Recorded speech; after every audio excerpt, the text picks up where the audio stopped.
Hey guys, tonight we're slipping into the soft, sun-warmed sandals of a Byzantine Mosaic artist specifically, an apprentice in 6th century Constantinople, where the air smells like baking bread, seawater, and the faint tang of molten glass. You wake before dawn because, let's be honest, your straw mattress is basically a sack of pebbles, and the rooster next door has a personal vendetta against sleep. As you blink crusty eyes, no, they didn't have coffee yet. You realize today's the day you finally touch the real gold tesserae, not just the practiced shards of clay. But first, you'll haul water, sweep the workshop, and probably listen to Master Leo rant about Emperor Justinian's new tax laws. Again, so before you get comfortable, take a moment to like the video and subscribe, but only if you genuinely enjoy what I do here. And hey, drop a comment with where you're listening from and what time it is. I'm curious how many of you are already in bed versus stubbornly fighting sleep like a Byzantine bureaucrat avoiding paperwork. Now, dim the lights, maybe turn on a fan for that soft background hum, and let's ease into tonight's journey together. Your sandals slap against cobblestones, still damp from the night's rain, as you hurry toward the workshop. Constantinople is already stirring fish vendors bellowing prices, a street preacher warning about the evils of dice games, which, by the way, you definitely played last night, and the rhythmic clink-clink of 100 other workshops starting their day. You duck under a dangling basket of fresh figs breakfast, if you're fast enough to swipe one, and nearly trip over a sleeping dog. Typical. Master Leo's workshop is a cramped, sunlit cube of chaos. Pots of powdered pigments line the shelves like a rainbow spilled by a careless god, and the floor is a permanent kaleidoscope of shattered tile fragments. Your fellow apprentices are already grinding glass into tiny cubes, tesserae, if you want to be fancy, their hands nicked with cuts from slips of the blade. "You're late," Leo says without looking up. He's hunched over a sketch of the Virgin Mary's face, scowling at the chin. The Augusta wants her eyes more sorrowful, as if we're not already drowning in sorrowful eyes. Here's your first task, sorting tesserae by color. Sounds simple? Ha! Byzantine color standards were obsessive. That purple isn't just purple, it's Tyrian purple, the shade of emperors, extracted from sea snails at a cost of roughly your entire family's yearly wages per ounce. And the gold tesserae? Each one is a sliver of glass, sandwiched with gold leaf so thin, your breath could crumple it. Fun fact, mosaists sometimes cheated by using gold-painted clay for less important areas. Take that church budget. As you work, Leo rambles about the real drama of the rivalry between the Hagia Sophia mosaists and the Cora church team. Those Cora boys can't lay a straight line if heaven itself guided their hands, he mutters. You nod solemnly while pocketing a particularly lovely shard of lapis lazuli. For research purposes, obviously. Historians still argue whether workshops like Leo's were strictly regulated guilds or free-for-all artistic frenzies. But one thing's clear. You wouldn't last a day here without calloused fingers, a tolerance for herbal glue fumes, garlic and lime, surprisingly effective, and the ability to nod like you care about theological debates over how many fingers the baby Jesus should have in his mosaic. The morning light slants through the workshop's dusty windows as Master Leo barks orders, his voice competing with the distant chants from the Hagia Sophia. Today's mission, preparing the mortar that'll hold your mosaic masterpiece together. You kneel beside a grinding stone, crushing limestone to a fine powder while trying not to inhale the cloud of white dust too late. Your nose is already itching like a monk during Lent. Leo tosses you a lump of sticky wax. Mix this in slowly, he instructs, unless you want your sections crumbling like a politician's promises. Byzantine mortar recipes were closely guarded secrets, passed down like family heirlooms. This batch includes not just sand and lime, but crushed pottery shards for texture, egg whites for binding, and you sniff suspiciously. Is that garlic? Keeps the demons out of the art, Leo says with complete sincerity. You make a mental note to ask which saint approved that particular ingredient. As you stir the gloopy mixture, your fellow apprentice Theodora, no relation to the Empress, though she remind you daily that it's Theodora, not Theodora, leans over. Heard the new shipment from Alexandria came in, she whispers. Your heart races. Egyptian blue, the most expensive pigment this side of the Mediterranean, made from copper and sand, heated until it glows like the summer sky. When the crate is pried open, the whole workshop inhales sharply. Nestled in straw are cakes of pigment so vibrantly blue, they make the Bosphorus look dull. Leo assigns you to grind the precious cakes into powder. One slip, and you'll owe the workshop approximately 7 years of wages. The stone mortar feels heavier than your sins as you begin crushing, each rotation releasing a puff of azure dust that stains your fingertips. Theodora hums a hymn while sorting tesserae, occasionally flicking a stray piece at your head. Aim for the sinners, Leo chides without looking up from his sketch of Saint Demetrius. Historians still argue whether Byzantine workshops imported pre-made tesserae or produced them on site. Tonight's quirky tidbit? Mosaists sometimes pressed real coins into the mortar beneath important figures, both as offerings and as the ancient equivalent of signing their work. You consider slipping a copper phallus under your next section. Not for fame, obviously, just insurance. By midday, your back aches from hunching. Your hands are stained a rainbow of pigments, and Leo has rejected 3 batches of mortar for being too lumpy. He's not wrong. As you wash your hands in a basin of now murky water, a messenger arrives with news. The bishop wants the apse mosaic finished by the full moon. Theodora groans. You groan louder. Leo just smiles and reaches for the wine jug. Time to work by lamplight, children. The clang of the noonday bell sends a wave of workers flooding into Constantinople's streets, and you're swept along with them, your tunic pockets suspiciously heavy with mosaic fragments that definitely fell off the workshop floor by accident. Lunch in Byzantium isn't so much a meal as it is a competitive sport. You elbow past silk merchants and off-duty soldiers to reach your usual spot by the harbor, where old man Nicetas sells lentil stew from a pot that's probably been simmering since Emperor Constantine's time. The first spoonful burns your tongue, but the flavor garlic, cumin, and a mysterious herb Nicetas swears was blessed by Saint Basil himself makes up for it. Your workshop mates collapse around you, trading gossip like currency. Theodora claims the bishop's secretary was seen sneaking into a rival mosaicist's workshop last night, probably commissioning a private bathhouse mural, she whispers, with nude nymphs. You nearly choke on your bread. Across the table, grumpy old Marcian, who's been laying tesserae since the days of Emperor Anastasius, launches into his favorite rant, the theological implications of halos. Gold for saints, blue for living emperors, and never circular for patriarchs. That's Nestorian heresy. He thunders, spraying stew. You nod along while discreetly using your bread to scoop up the last bits of lentils from your bowl. Table manners in the 6th century? Basically non-existent. The conversation turns to the week's big scandal, a visiting Italian artist who dared to suggest that Roman mosaics were superior to Byzantine work. The outrage is palpable. Next, he'll say Latin is better than Greek, scoffs Theodora, tossing an olive pit at a passing seagull. You mention having seen some nice Roman geometric patterns once, and immediately have to duck a flying piece of flatbread. Historians still argue whether Byzantine artisans had regular lunch breaks or worked straight through the day. Tonight's quirky tidbit?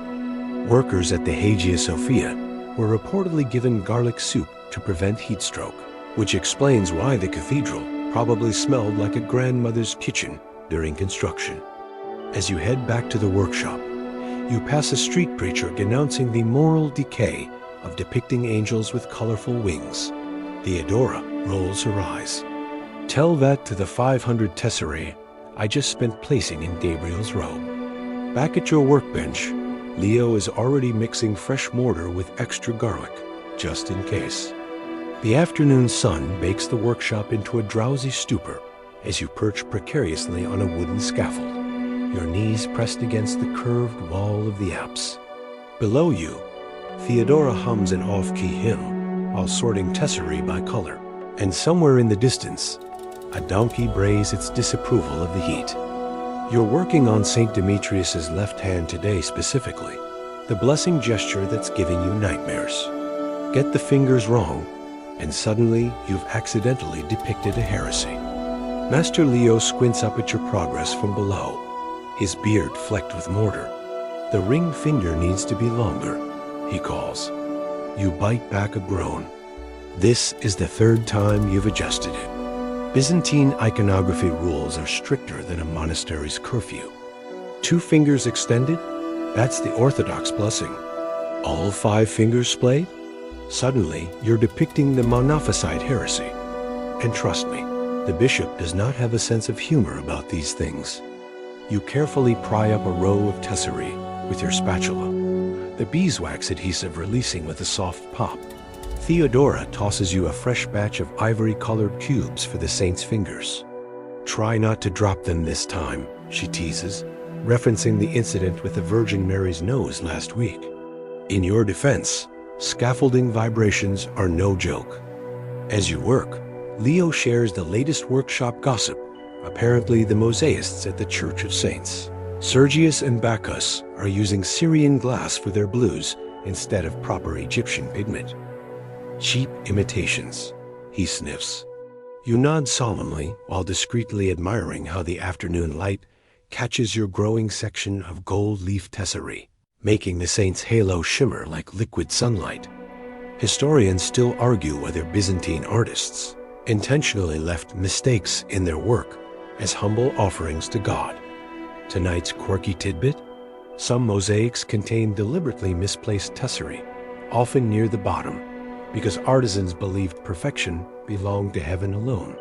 You consider nudging one cube slightly out of alignment, then remember Leo's eagle eyes and think better of it. By sunset, your back aches from hunching, your fingers are sticky with adhesive, and St. Demetrius finally has church-approved hands. As you climb down from the scaffold, Theodora presents you with a surprise, a single lapis lazuli tessera she smuggled from the Egyptian shipment.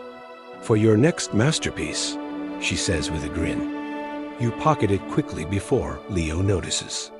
Some traditions, after all, transcend centuries. The golden hour transforms the workshop into a kaleidoscope as sunlight slants through jars of colored glass, casting dancing blue and crimson shapes across the walls. You're grinding malachite into powder, a tedious task that leaves your hands stained emerald green. But at least it's not another afternoon spent on the swaying scaffold. The rhythmic scrape of mortar against stone blends with the distant call to prayer from a nearby mosque. Yes, Constantinople, and those even in the 6th century trade, never sleeps. Master Leo suddenly appears at your shoulder, making you jump. He's holding what appears to be a very old, very suspicious-looking onion. For your eyes, he declares, you blink. The fumes from the glass dust, he explains, slicing the onion with a knife that's probably seen more pigments than vegetables. Press these to your eyelids tonight, unless you want to squint like Justinian reading tax scrolls. The workshop erupts in laughter. Everyone knows the emperor's legendary nearsightedness. As you resume grinding, Theodora sidles up with today's big news. The Italian mosaicist who insulted Byzantine work has been commissioned to repair a bathhouse mural. With nude sea nymphs, she whispers gleefully. Leo makes the sign of the cross, but can't hide his smirk. At least they'll match his Roman morals, he mutters, sparking another round of laughter. Historians still argue whether Byzantine workshops employed women as mosaicists or just as preparers of materials. Tonight's quirky tidbit: some records suggest female artists specialized in delicate floral borders, though Theodora would probably brain someone with her mortar if she heard that theory. The malachite finally ground, you're handed a bowl of that suspicious garlic lime adhesive to apply to the next section. The smell makes your eyes water, or maybe that's the onion still lingering. As the sun dips below the city walls, you catch yourself admiring how the fading light turns ordinary glass tesserae into glowing jewels. Leo notices your pause. "That's why we do this," he says quietly, "to catch heaven's light in stone." Then he ruins the moment by adding, "Now stop daydreaming and pass the gold leaf."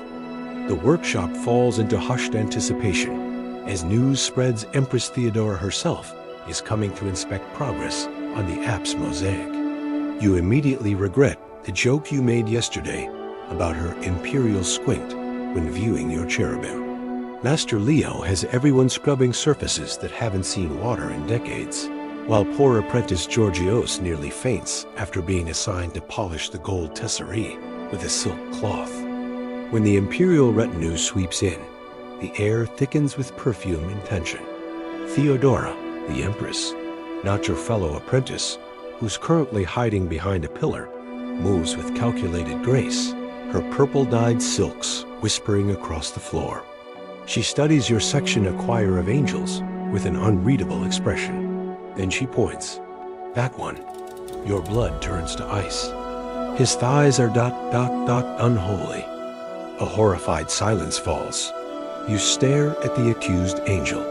Sure, maybe you got carried away with the musculature, but unholy. Leo steps in with practiced diplomacy. "Of course, Augusta will correct it immediately." He shoots you a look that says you're sleeping in the workshop tonight. As the imperial party departs, Theodora, your friend, not the destroyer of artistic confidence, collapses in giggles. "Unholy thighs," she wheezes. Even Leo cracks a smile as he hands you a chisel. Next time, less classical influence, more ... chaste drapery.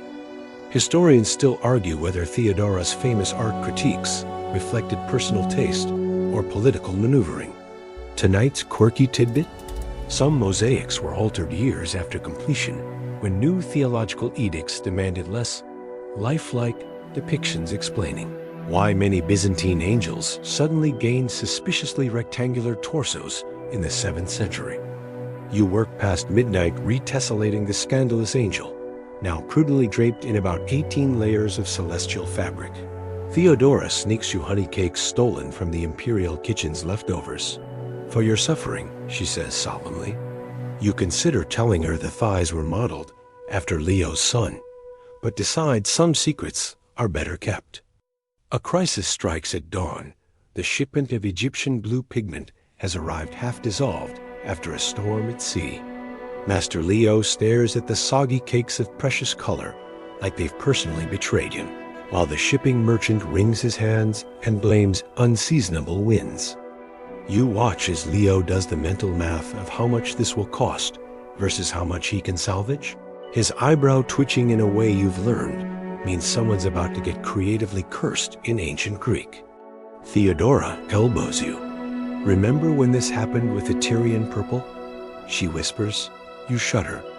That had involved 3 days of straining seawater through linen, while Leo muttered about incompetent sailors, and you developed a permanent hunch from bending over vats.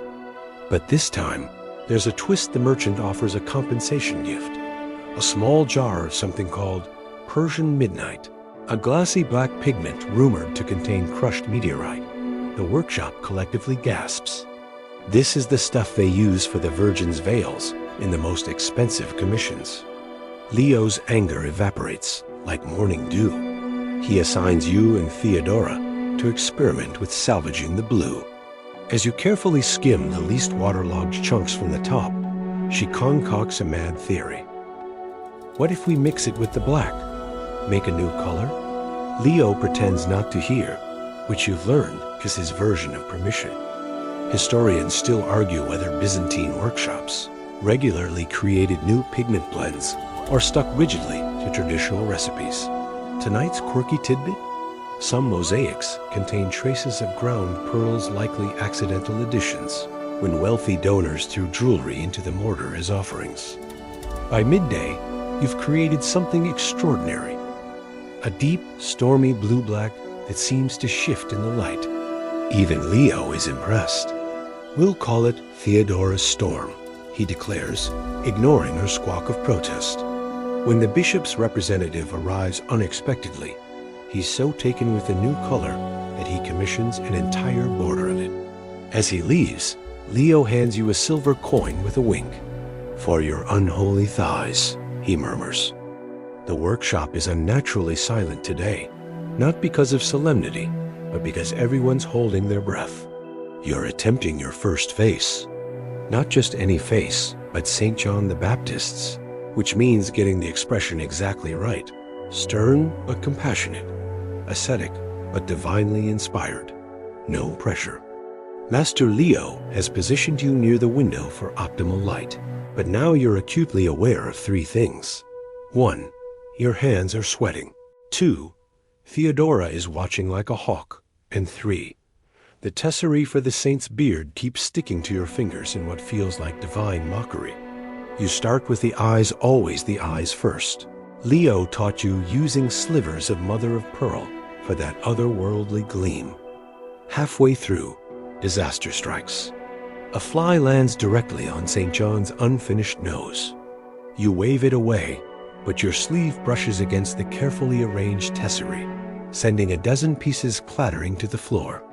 The sound echoes like a dropped chalice. Theodora gasps. Leo's beard twitches. You're dead.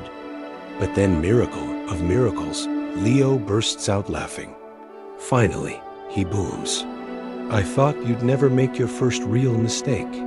He pulls out a flask of something strong-smelling and pours a splash into your mortar water. "Drink, then fix it." Every master has a story about their first ruined saint. Historians still argue whether Byzantine mosaicists worked from pattern books or improvised based on sketches. Tonight's quirky tidbit? Some workshops kept sinner's tiles, deliberately flawed tesserae, to insert when mistakes happen, so they could truthfully say, "Every piece is perfect" to picky patrons. By dusk, St. John gazes serenely from the wall, his slightly rearranged nose none the worse for wear. Theodora even compliments the unplanned character in his expression. As you pack up, Leo drops a tiny, perfect cube of lapis lazuli into your palm. "For your next masterpiece," he says. You realize with a start, this is how traditions begin. Rain drums against the workshop roof like impatient fingers as you grind pigments for tomorrow's work. The rhythmic scraping of mortar against stone blends with the distant thunder, or is that the hippodrome crowd cheering on the chariots? Either way, it's a good day for indoor tasks. Theodora bursts in, dripping wet and vibrating with gossip. "The Italian mosaicist?" she gasps, shaking rainwater everywhere. His sea nymph mural melted in the bathhouse steam. You nearly drop your pestle. The scandal. Leo tries to look disapproving, but can't hide his smirk. "Should have used proper Byzantine mortar," he mutters, stirring a batch with extra garlic for emphasis. Your task today, creating flesh tones for a new commission, the martyrdom of St. Barbara. This involves carefully layering pinks, ochres, and even greens. Trust the process, to mimic living skin under shifting cathedral light.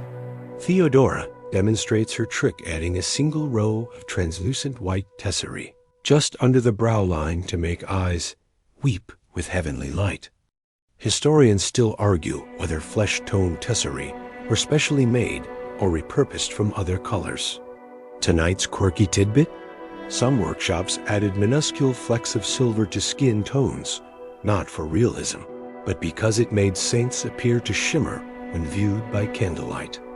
As the storm rages outside, you lose yourself in the meditative work. Layer by layer, saint by saint, this is how Byzantium built its heaven on earth. Leo passes you a cup of something warm and spiced. To mistakes that become traditions, he toasts. Outside, thunder rolls like God's own approval. The workshop hums with tension today. You've been assigned your first signature piece, a small but visible section of the new cathedral's narthex mosaic. No pressure, just the eternal judgment of God and congregation, riding on your ability to make geometric patterns not look drunken. Master Leo has you practicing borders first, interlocking crosses that must align perfectly, or risk summoning the wrath of both mathematicians and theologians. Theodora helps by dramatically gasping every time your line wavers, which is often. Remember, Leo intones, the square represents earthly life, the circle divine perfection. You nod solemnly while trying to ignore that your circle currently resembles an overripe fig. At noon, disaster strikes. While fetching water, you overhear two rival apprentices mocking your work. Looks like a blindfolded monkey placed those tesserae, one snickers. Your face burns, but before you can retaliate, Leo appears like an avenging angel. At least their monkey understands sacred geometry, he booms, sending the rivals scattering. Historians still argue whether complex patterns were pre-planned with string grids or done freehand. Tonight's quirky tidbit: some border mosaics contain hidden maker's marks. A single tessera rotated 45 degrees, visible only to fellow artisans. By sunset, your fingers are cramping, but your patterns finally please even Leo's exacting eye. As reward, he lets you place one gold tessera in the center of your best medallion. Now it's truly yours, he says. Theodora, in a rare moment of sincerity, touches your shoulder. Next time, she whispers, we'll find those monkeys and put them in a border pattern. A fever sweeps through the workshop, leaving half the apprentices sniffling and the other half complaining about the snifflers. You're on mortar duty again, which at least means staying near the warm brazier, grinding malachite into healing eye salves between batches. The rhythmic work lulls you into a trance, the pestle scrape blending with the sickly chorus of sneezes. Master Leo, miraculously unaffected, moves through the workshop like a grumpy saint dispensing remedies. Garlic and honey for sore throats, he commands, handing you a knife to crush cloves. And don't rub your eyes after handling the malachite. Too late, your reflection in the water bucket shows alarming green streaks. Theodora, red-nosed and miserable, croaks, you look like a sea monster. A fashionable sea monster. The illness brings an unexpected blessing time to experiment. With most commissions delayed, Leo lets you practice on broken tiles in the courtyard. You try a radical technique, alternating matte and glossy tesserae to catch light differently. The result makes ordinary brick dance with movement. Even Leo pauses mid-sniffle to study it. He says, which is high praise. Historians still argue whether Byzantine workshops had standardized medicinal practices. Tonight's quirky tidbit: mosaicists believed breathing the dust from crushed emerald tesserae could cure vision problems, which explains why so many artisans happily worked with the prohibitively expensive material. As night falls, the workshop becomes a makeshift infirmary, apprentices bundled in cloaks under work tables. Leo surprises everyone by producing a hidden jug of real wine, not the usual vinegar water. To stubborn artists, he toasts. Glasses clink amidst coughs. Somewhere, a saint smiles. Winter grips Constantinople, frosting the workshop's windows and turning your breath to visible prayers as you work. The cold brings an unusual challenge. The mortar freezes before you can set tesserae, leaving lumpy patches that'll infuriate future archaeologists. Master Leo's solution?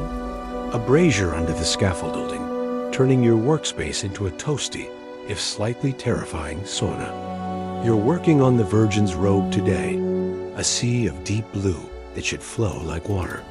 But your fingers are stiff with cold, and the tesserae keeps slipping from your numb grasp.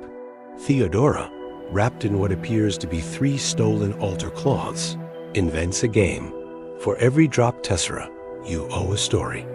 By midday, you've invented an entire epic about the adventures of Tessera, the Lost Cube. The real drama arrives with noon bells, a delegation from Ravenna, their fancy fur cloaks dusted with snow. They've come to poach artisans for some new church. Leo listens politely and delivers a refusal so elegantly Byzantine. It takes you 3 hours to realize he called them provincial hacks without saying it outright.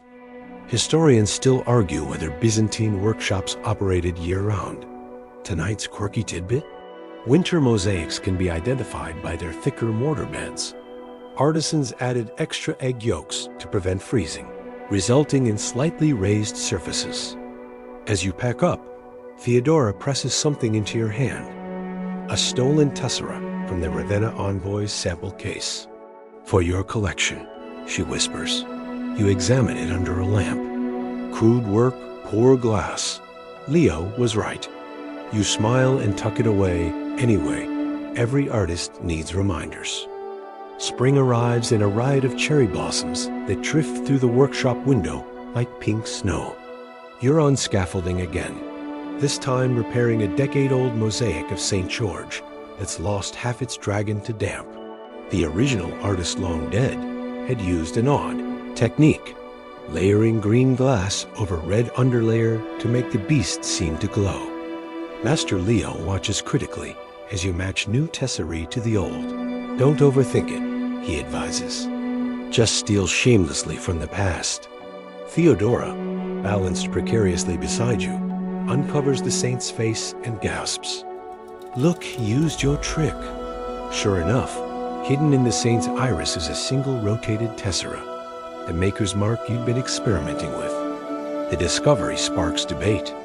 Leo insists it proves artistic lineage. Theodora thinks it's coincidence. You're just thrilled your idea survived a century. As you work, swallows nest in the scaffolding above, their chirping blending with the chime of tesserae.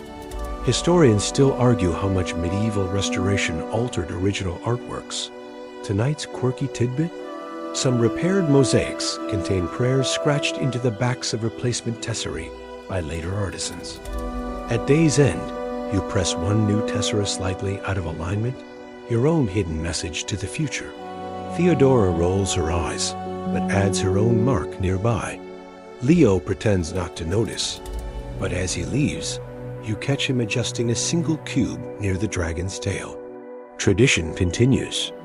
Rumors swirl through the workshop like summer dust Emperor Justinian plans to visit personally to dedicate the finished apse. Master Leo responds by assigning everyone their worst nightmares. You get the peacock border, an intricate nightmare of iridescent feathers that's broken 3 apprentices last year. The secret, you discover, is in the throat feathers alternating green and gold tesserae at slightly different angles to catch light. Theodora demonstrates by tilting her hand like a sunbeam. Make them sing, she says. You try, squinting until your eyes water. Across the workshop, Leo is redoing the Virgin's face again, muttering about soulful expressions. At midday, a shock Leo's son arrives from Thessaloniki, bearing news that their rival workshop has perfected glass tesserae that change color depending on viewing angle. The workshop erupts in disbelief. Sorcery, someone cries. Leo just strokes his beard. Or good chemistry, he muses, already plotting how to steal the technique. Historians still argue whether color-changing glass existed in Byzantine mosaics. Tonight's quirky tidbit? Some tesserae from Hagia Sophia appear different colors in morning verses. Evening light, due to accidental metal impurities in the glass a happy accident artisans quickly exploited. As sunset paints the peacock feathers alive, you finally understand Theodora's advice. The tesserae do sing a silent hymn of light and patience. Leo nods approval. His son claps you on the back, leaving a smudge of unknown pigment. Some traditions are just beginning. The dedication day dawns clear and bright, the kind of morning that makes even Constantinople's usual stink of fish and sewage almost pleasant. You arrive before dawn to put the final touches, a last tessera here. A polish there, but mostly to stand in silent awe of what you've all created. Sunlight streams through the high windows, setting the gold ablaze and making the blues hum like the sea at midday. Theodora appears beside you, unusually solemn. "Look," she whispers, pointing to a nearly invisible line of tesserae near the base. There, hidden in the geometric border, runs a playful wave pattern, your first fumbling attempt at improvisation that Leo somehow left in place. Further along, you spot Theodora's cheeky spiral, even one of Leo's signature 5-pointed stars. The mosaic isn't perfect. It's better alive with her hands and yours. As the cathedral fills with incense and chanting, you take your place among the artisans. Justinian's speech washes over you, something about divine glory and imperial patronage, but your attention stays on an elderly woman tracing her fingers over a peacock feather's curve, her face alight with wonder. Historians will argue for centuries about who made which part of this mosaic. Tonight's final quirky tidbit: the best Byzantine works contain all their artists' secrets in plain sight, if you know where to look. The ceremony ends. The crowd disperses. You linger as sunlight shifts across the wall, watching your hidden marks glow briefly before fading into the greater design. Leo finds you there. Without a word, he presses a single gold tessera into your palm, the traditional gift for a journeyman's first masterpiece. Outside, Constantinople buzzes on, unaware that heaven just gained another guardian. As the last echoes of chanting fade from the cathedral vaults, let your breathing slow to match the rhythm of those ancient hands. Each inhale a tessera placed, each exhale a brush of mortar smoothed. That golden light still dances behind your eyelids, doesn't it?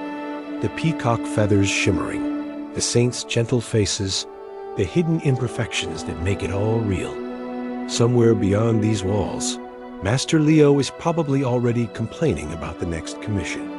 Theodora's stealing leftover gold leaf for who knows what mischief. And you? You're forever part of that silent lineage now artisans who turned earth and fire into frozen hymns, who caught sunlight in glass and called it divine. Let the images soften at the edges like worn mosaic edges. The exact blues and golds don't matter anymore, just the feeling of creation, that quiet certainty that beauty persists even when empires crumble. The scaffoldings put away, the tools cleaned, your fingers finally uncurling from their careful work. Sleep comes like a kindly patron, murmuring well done in the language of drifting dust motes and distant bells. The saints watch over you. The peacocks fold their jeweled wings. And high above, unseen but present, 1,000 hidden tesserae whisper back, we remember.